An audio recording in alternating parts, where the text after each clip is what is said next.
Hi guys, welcome back to my channel Sadiq blogs. कैसे हैं आप सब? उम्मीद करता हूँ अच्छे होंगे। मैं भी ठीक हूँ। लास्ट टाइम हमने डिस्कस करा था कि किस तरह मैंने फर्स्ट फेज़ स्लिप डिस्क से सफ़र करा और वो 45 दिन का जर्नी जो मैंने बेड पर सफ़र करा था, उसके बाद 10-15 दिन मुझे लगे अपने आप को चलने लायक बनाने में। सो यहाँ तक की स्टोरी तो फिनिश थी।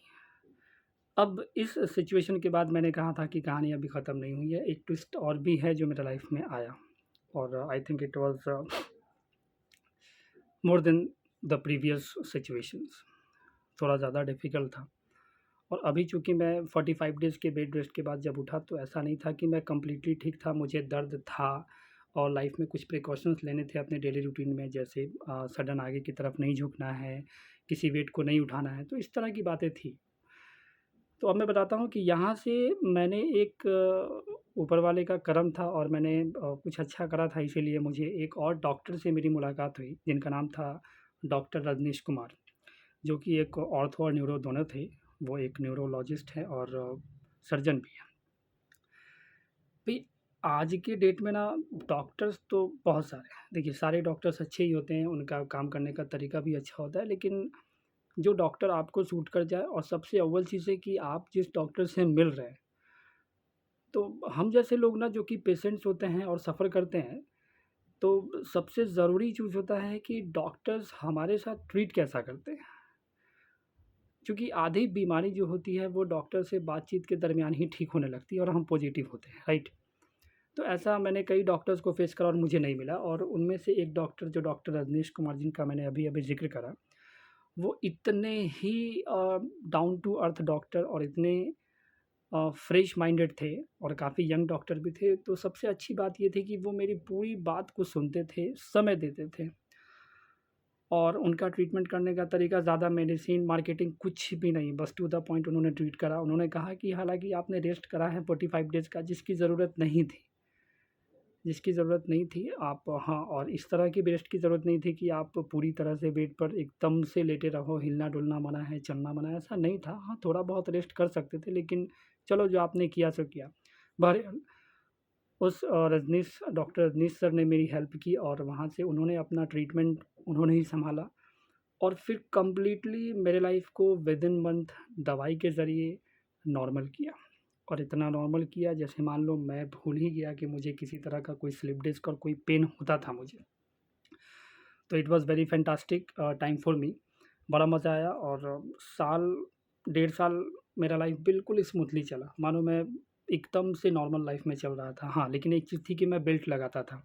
चूँकि डॉक्टर रजनीश सर ने कहा था कि आप बेल्ट लगाएँगे और लाइफ़ में कुछ प्रिकॉशंस है जो लेंगे, खाने-पीने में भी कुछ प्रिकॉशंस लेने की बात होती है। जैसे नॉर्मल हम और आप अगर वेन, नस के प्रॉब्लम से परेशान होते हैं ना, तो डॉक्टर्स का क्या नाम होता है कि ठंडा पानी, खट्टा, इन सब चीज़ों से थोड़ा परहेज़ करें।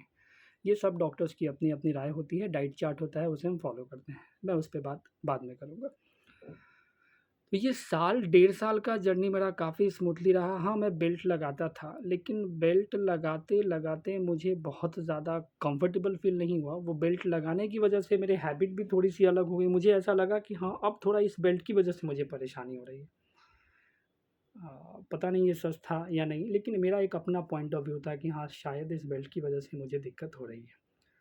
तो मैं डॉक्टर रजनीश के कॉन्टैक्ट में था और उन्होंने कहा था कि हाँ, अगर से दोबारा आपकी लाइफ़ में इस तरह का पेन होता है, जो कि बिल्कुल अनबियरेबल होगा, जो बर्दाश्त नहीं कर पा रहे, जिसको मैंने फेस करा, तो लास्ट ऑप्शन ऑपरेशन है और वो ऑपरेशन नहीं करेंगे मेरा। क्योंकि उन्होंने कहा कि स्पाइन की बात है, स्पाइन में साफ-साफ उन्होंने कहा कि देखिए, कोई भी डॉक्टर्स बुरा सोच के आपका इलाज नहीं करते हैं। मैं भी करूँगा, लेकिन मैं उतना एक्सपर्ट नहीं हूँ इस मामले में, यहाँ टीम की ज़रूरत है और सीनियर डॉक्टर्स की ज़रूरत होगी। उन्होंने 2-3 जगह भी मुझे बताया था कि इन केस अगर ऐसा होता है तो हम लोग ये आगे की बातें देखेंगे, लेकिन operation is the final solution उनके हिसाब से भी था। चलिए, सब कुछ ठीक था। अब कुछ एक्सरसाइज़ेज़ नॉर्मल थे जो मैं कर रहा था और 1 डेढ़ साल के बाद फिर से वही सिलसिला शुरू हुआ और वो पेन फिर से शुरू होने लगा। पहले शुरुआत हुआ थोड़ा-सा कमर से और उसके बाद लेफ्ट मेरे पाँव में एक वेन में तरतराहट होती थी। वो दर्द ऐसा होता था कि आप ज़रूरी नहीं है कि पैर को टच करें तो ही दर्द हो। वो दर्द सिर्फ़ एक सेंसेशन होता था, मतलब कनकनाहट, ना आपको सोने में आराम, ना बैठने में, ना चलने में, किसी पोज़ीशन में आपको रिलैक्स नहीं फ़ील होता। और इस बार का जो सिचुएशन था मेरे लिए, इस बार का जो पेन था वो पिछली वाले की कंपैरिज़न में इतना ज़्यादा था कि इस बारी तो मुझे ना चलने में, ना बैठने में, ना सोने में, किसी पोज़ीशन में आराम नहीं था और हर वक़्त मैं एक इतना ज़्यादा पेन से गुज़र रहा था, इतनी ज़्यादा पेन से कि जब मुझे दर्द होता था तो मानो मेरी आँख के सामने एकदम ब्लर सा हो जाता था, मुझे कुछ भी दिखाई नहीं देता था।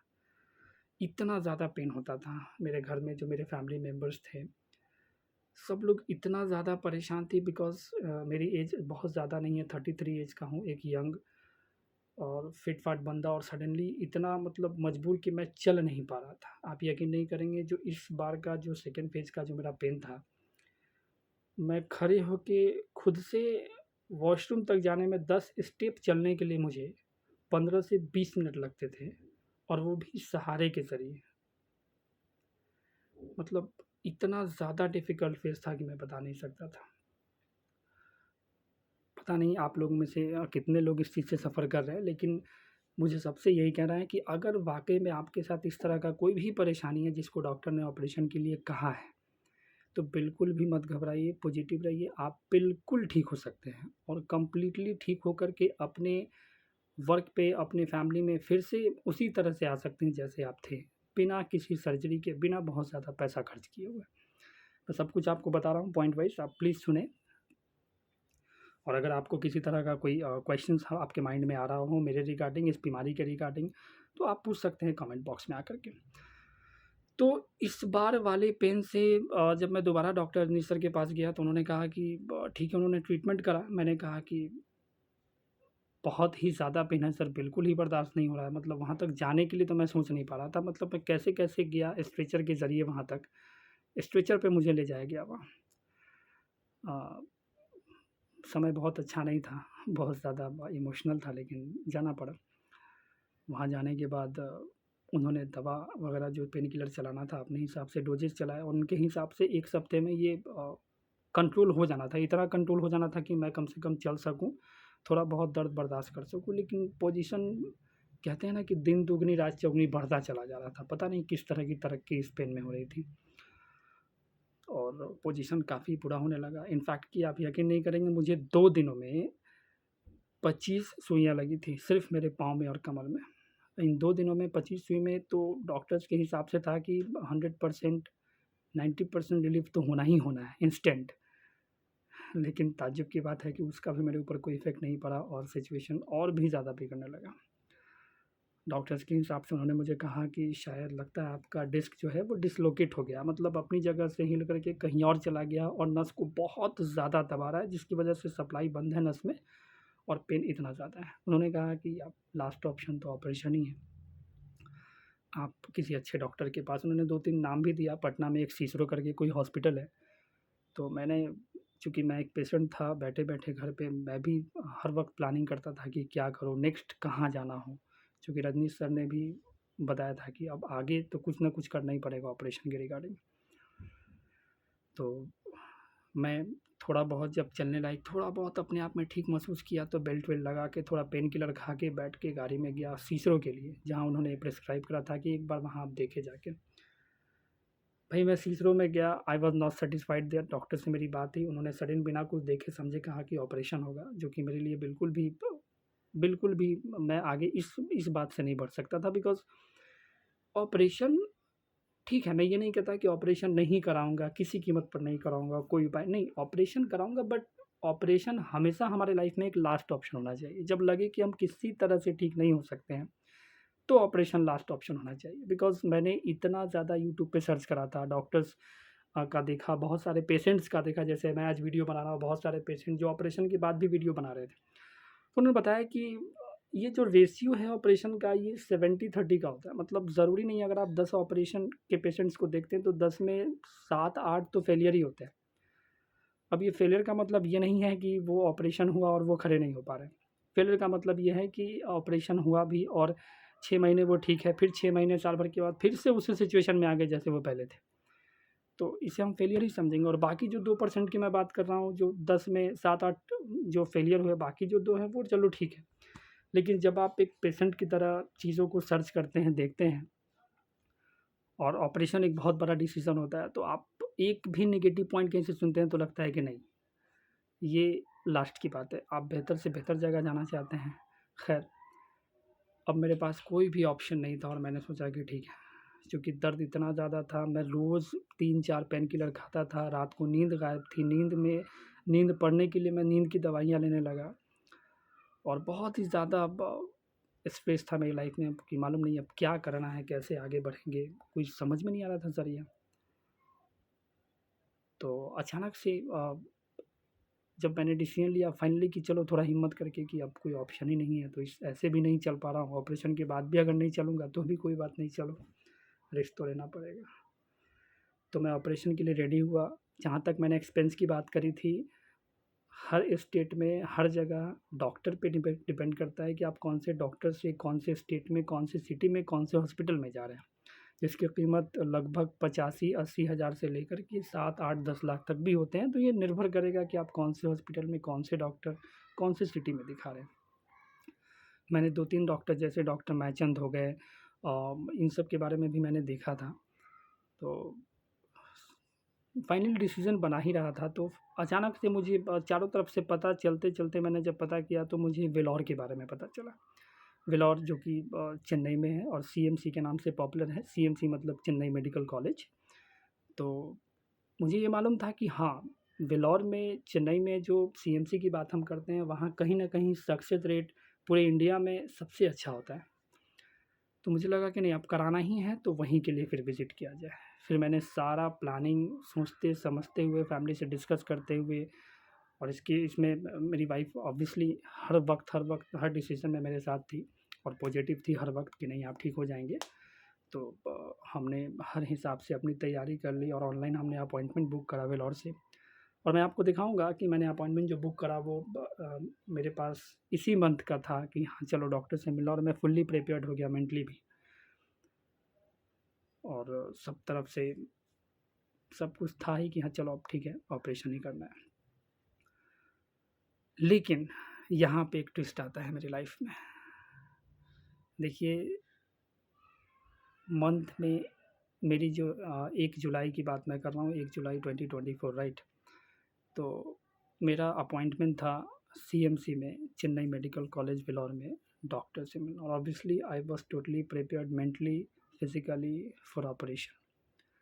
तैयार था ऑपरेशन के लिए, सब कुछ फिक्स था, बुकिंग वगैरह सब हो चुकी थी, स्लॉट मेरी। और सडनली इन 4-5 दिनों में, जस्ट जिस दिन मैंने अपॉइंटमेंट बुक करा था, और अपॉइंटमेंट जिस दिन मैंने बुक करा और जिस दिन मेरा अपॉइंटमेंट था, इसमें 1 महीने का डिफरेंस था। और अचानक से इसी बीच मैंने कुछ भला करा था, जो ऊपर वाले ने मेरा साथ दिया और मेरी सुन ली। मुझे एक ज़रिया पता चला, हालाँकि नाम तो पहले पहले भी सुना था, लेकिन मुझे बिलीव नहीं था, क्योंकि अब मैं उस ज़ोन में नहीं था कि मैं रिस्क लूँ और एक्सपेरिमेंट करूँ अपनी बॉडी के साथ, और ना ही मेरी इतनी हिम्मत थी कि मैं दर्द बर्दाश्त करूँ और रिसर्च करता रहूँ अपने ऊपर। लेकिन एक ट्विस्ट आया मेरी कहानी में, और तब जाकर के मुझे उस जगह के बारे में पता चला जहाँ फाइनली मैंने ट्रीटमेंट लिया, और आज मैं बिल्कुल सही सलामत हूँ। बिना ऑपरेशन के हर हिसाब से मैं बेहतर हूँ, और खुश भी हूँ और कॉन्फिडेंट भी हूँ कि हाँ, मैं बिल्कुल सही जगह था। तो मैं चाहूँगा कि आप भी उसी जगह पे जाएँ। थोड़ी-सी टाइमिंग की दिक्कत है, और मैं नेक्स्ट वीडियो में आपको बताऊँगा उन सारी चीज़ों के बारे में कि वो कौन-सा हॉस्पिटल था, कौन से डॉक्टर थे, किस स्टेट में है वो, कैसे आप मिलेंगे और कैसे उसका ट्रीटमेंट करेंगे, किस तरह से वो ट्रीटमेंट चलता है, कितने खर्च आते हैं, इन सारी चीज़ों के बारे में मैं आपको बताऊँगा नेक्स्ट वीडियो में। सो बने रहिए मेरे साथ। अगर किसी तरह का कोई कमेंट हो, किसी तरह की कोई बात हो, सवाल हो आपके मन में, आप कमेंट बॉक्स में आकर के पूछ सकते हैं। और यकीन मानिए, एक-एक वीडियो जो मैं डाल रहा हूँ ना, मैं सिर्फ़ और सिर्फ़ अपना एक्सपीरियंस, अपने इस फ़ेज़ का, बुरा वक़्त कहिए, जो भी कहिए, हर वक़्त कुछ ना कुछ सिखाता है। मैंने इस वक़्त में जो सीखा है अपने आप में, हर एक चीज़ अपना एक्सपीरियंस आपसे बता रहा हूँ। कहते हैं ना कि दुःख बाँटने से हल्का होता है। बस इसी बात को समझिए कि मैंने इतनी लाइफ़ में जो सफ़र करा, आज मैं आपके साथ डिस्कस कर रहा हूँ। मुझे नहीं पता कि आप में से कितने लोग इसको देख रहे हैं, कितने लोगों को लगता होगा कि पता नहीं सच है, झूठ है। लेकिन यकीन मानिए, अगर आप रियली में जिस चीज़ को आप झेलते हैं, वो आप ही समझते हैं, वो दर्द कैसा है, और कोई नहीं समझता इस बात को। तो इस पर बिलीव रखिए, मैं जो आपको बता रहा हूँ वो बिल्कुल 100% सच है, और आप बिना ऑपरेशन के इस चीज़ से निकल सकते हैं बहुत ही आसानी से और अपनी लाइफ में बिल्कुल नॉर्मल हो सकते हैं, हर काम कर सकते हैं बिना किसी हिचकिचाहट के। तो मिलते हैं हम लोग नेक्स्ट वीडियो में। अगर आपको मेरा वीडियो बहुत अच्छा लगता है तो मुझे इनकरेज करिए, मेरा साथ दीजिए, इस चैनल को सब्सक्राइब करिए, वीडियो को लाइक करिए और शेयर करिए उन लोगों तक जिसको इसकी ज़रूरत है। तब तक के लिए बाय।